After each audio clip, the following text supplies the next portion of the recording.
একটি মেয়ে, তার জীবনে বছর দুয়েক হলো প্রেম এসেছে।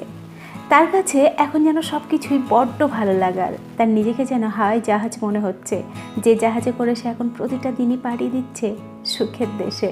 প্রেমে যে জীবনটা পাল্টে যায়, প্রেম যে জীবনে এতটা সুখ এনে দিতে পারে, সেটা তার অজানাই ছিল। বছর দুয়েক তার জীবনটা ভীষণই ভালো কাটলো। তার পাশে মানুষটা সমস্ত সময় তাকে কেয়ার করত, তার খোঁজ নিত, তার যত্ন করত। এমন একটা মানুষ জীবনে পাওয়া তো সত্যিই ভাগ্যের ব্যাপার। তো সেও নিজেকে ভাগ্যবতীই ভাবছিল, কিন্তু হঠাৎ করেই সমস্ত কিছু যেন এলোমেলো হতে শুরু করলো। সেই ছন্দে বাঁধা সম্পর্কটা যেন মাঝে মাঝেই তাল কাটছে।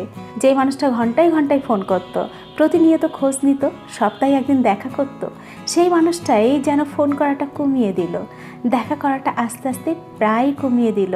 হঠাৎ করেই এমন এড়িয়ে যাওয়ার কারণ জানতে চাইলে কখনো খোলসা করে কিছু বলেনি। মেয়েটির মনে মনে অভিমান বাড়ছে, কিন্তু কিছুই বলতে পারছে না, কারণ সে প্রচণ্ডই ভালোবাসে। এতদিন মেয়েটির মনে যে সুখের চাদর ছিল, সেটা আস্তে আস্তে সরতে শুরু করেছে। তবুও দিনগুলো কোনো রকমে কেটে যাচ্ছে। মনের মধ্যে একটা আশা আছে যে একটা দিন সব ঠিক হয়ে যাবে। হয়তো কোনো কারণে ও ডিস্টার্ব আছে, হয়তো কোনো সমস্যায় পড়েছে, আমাকে বলতে পারছে না, কিন্তু ও আমাকে তো প্রচণ্ডই ভালোবাসে। তাই একটা দিন আবার আমাদের সম্পর্কটা সুন্দর হয়ে উঠবে, এরকমই একটা আশা নিয়ে মেয়েটি আছে। কিন্তু হঠাৎই একদিন মেয়েটি জানতে পারলো যে ওই ছেলেটির জীবনে নতুন কেউ এসেছে, এবং সেই নতুন জনের কারণেই এর নামটা বাতিলের খাতায় পড়েছে। কিন্তু এই ঘটনাটি সে কিছুতেই মানতে পারছে না। তাই একদিন জোর করে হলেও দেখা করলো। যখনই সে দেখা করলো, তখনই সেই মেয়েটি জানতে পারলো যে ওই ছেলেটি ওই মেয়েটিকে অলরেডি রেজিস্ট্রি বিয়ে করে নিয়েছে। মেয়েটির মাথায় তখন আকাশ ভেঙে পড়ল। কারণ জানতে চাইলে এটা বলল যে তোমার মধ্যে অনেক রকম ফল্ট ছিল, তোমার অনেক ব্যবহারই আমার পছন্দ হয় না, তোমার সঙ্গে প্রেম করা যায় কিন্তু সংসারটা করা যায় না, তার জন্যই এ সিদ্ধান্ত।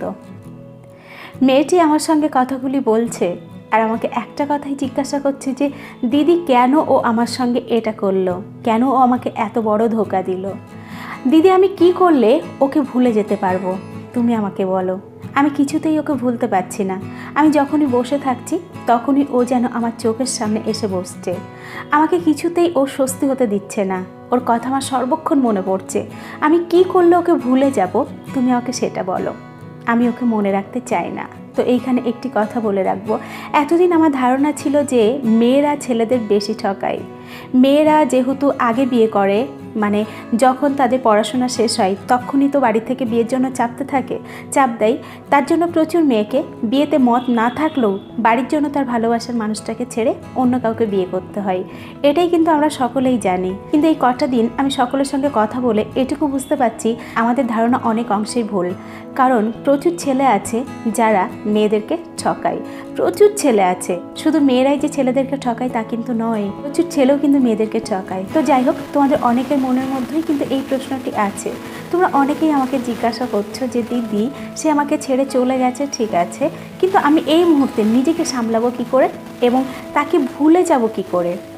চল একটা গল্প বলি। ধরো তোমার কোনো কারণে মাথাতে আঘাত লেগেছে, ধরো তোমার কপাল কেটে গেছে, সেই মুহূর্তে সেখান থেকে রক্ত বার হচ্ছে, প্রচুর যন্ত্রণা হচ্ছে তোমার। তখন কিন্তু তোমার খুব কষ্ট হচ্ছে, কান্না পাচ্ছে। কিন্তু সেই দিনটা কষ্ট মষ্ট করে অতিক্রম করার পরে আস্তে আস্তে কিন্তু যন্ত্রণাটা কমে গেছে, কষ্টটাও অনেকটাই কমে গেছে।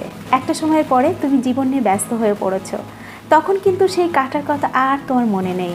অনেক দিন পরে ধরো তুমি আয়নার সামনে দাঁড়িয়েছো, হঠাৎ করে তোমার নজর গেল কপালে কেটে যাওয়া সেই দাগটির দিকে। সেই দাগটি আচ্ছা রয়েই গেছে। সেই মুহূর্তে কিন্তু ওই যন্ত্রণা তোমার মধ্যে আর নেই। তবে সেই দিনের কথা মনে পড়ে একটু হলেও খারাপ লাগছে, একটু হলেও তোমার মনের মধ্যে খারাপ অনুভব আসছে, কিন্তু সেই কষ্টটা ওই মুহূর্তে আর নেই। আমাদের জীবনটাও ঠিক এরকম। আমাদের জীবনে যখন কেউ আসে তখন আমরা তাকে খুব ভালোবাসি। সেই মানুষটা যখন আমাদের জীবন থেকে চলে যায়, সেই দিন আমরা প্রচুর কষ্ট পাই, এবং সেই দিনে সেই কষ্ট যন্ত্রণা সত্যি ভুলার নয়। ওই দিনটা আমাদের মনে ব্যাপকভাবে ছাপ ফেলে, কিন্তু তবু আমাদের দিন কাটতে থাকে, আমরা জীবনটাকে এগিয়ে নিয়ে যাই। একটা সময়ের পরে গিয়ে আমরা ওই দিনটা ভুলে যাই। তারপরে হঠাৎ করেই ধরো একদিন বৃষ্টির দিনে তুমি জানলার ধারে দাঁড়িয়ে আছো, হাতে আছে একটি কফি মগ। সেই মুহূর্তে তোমার সেই দিনের কথাগুলি মনে পড়ছে, সেই মানুষটার কথা মনে পড়ছে, যেদিন তুমি তার কাছ থেকে প্রথম কষ্ট পেয়েছিলে সেই কথাগুলি মনে পড়ছে, এবং সঙ্গে মনে পড়ছে তার সঙ্গে কাটানো সুন্দর মুহূর্তগুলো। সেই সময় কিন্তু তোমার অতটা যন্ত্রণা আর হচ্ছে না যেই যন্ত্রণাটা ওই দিন হয়েছিল।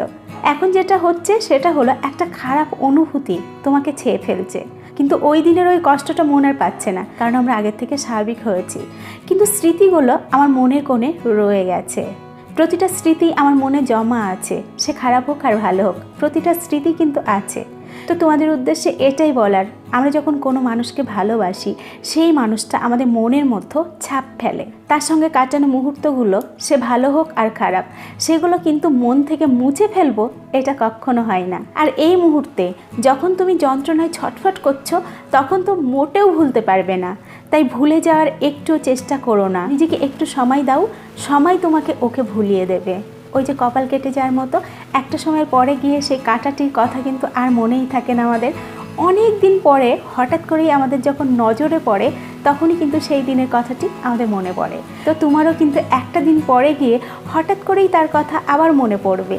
একদম চিরতরে তুমি তাকে ভুলে যাবে এটা কিন্তু কখনোই সম্ভব নয়। তবে আমাদের যদি কেউ ধোঁকা দেয় তাহলে সেই স্মৃতিটা তো খারাপ, তাই পরবর্তীতে তার কথা মনে করতে খুব একটা ভালো লাগবে না, মন একটু আনন্দ পাবে না, কিন্তু কষ্টও পাবে না, এটা আমি তোমাকে বলতে পারি।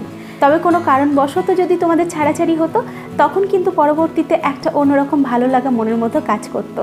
যেমন কিছুদিন আগে একটি রিয়েলিটি শো দেখছিলাম, তো ওখানে একটি ছেলে এসেছে, ছেলেটি পারফর্ম করছে। তো ওই ছেলেটি একটি মেয়েকে ভালোবাসতো, ছেলেটি হিন্দু, মেয়েটি ছিল মুসলিম। দুজনের প্রেম ছিল নিখাত গাঢ়, দুজনের প্রেম ছিল খাঁটি, দুজন দুজনকে প্রচুর ভালোবাসতো। কিন্তু মেয়েটি যেহেতু মুসলিম ওর বাড়ির থেকে বিয়ে দেয়নি, এবং ছেলেটি তখন যেহেতু পুরোপুরি বেকার, কিছুই করতো না, তাই তাকে নিয়ে পালিয়ে যাওয়ারও সাহস পায়নি। কিন্তু সেই ছেলেটি এখনও তাকে ভালোবাসে, তার কথা মনে করলেই তার কান্না পায়।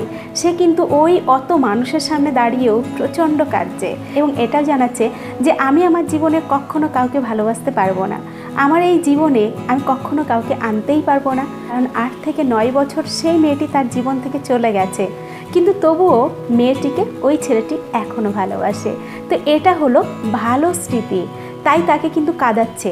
কিন্তু যে ঠকিয়ে দিয়ে চলে যায় সেটা তো খারাপ স্মৃতি, তাই তার কথা একটা সময়ে মন খুব একটা মনে আনতে চাইবে না, একটা সময়ে তার স্মৃতি আচ্ছা হয়ে আসবে, কিন্তু একেবারে কখনো তুমি ভুলতে পারবে না। এবং এই মুহূর্তে তাকে ভুলে যাওয়ার চেষ্টাটিও করো না, কারণ পারবে না, অকারণ মনকে প্রেশার ক্রিয়েট করা হয়ে যাবে। তাই এটা করো না, একটু সময় নাও, সময় তোমাকে তাকে ভুলিয়ে দেবে। আজকের ভিডিও এখানে শেষ করবো। এতক্ষণ আমি তোমাদের সঙ্গে ছিলাম, তোমাদের বন্ধু রোজিনা ব্যানার্জি। আবার দেখা হবে নেক্সট ভিডিওতে। ততক্ষণ সকলে ভালো থেকো, সুস্থ থেকো।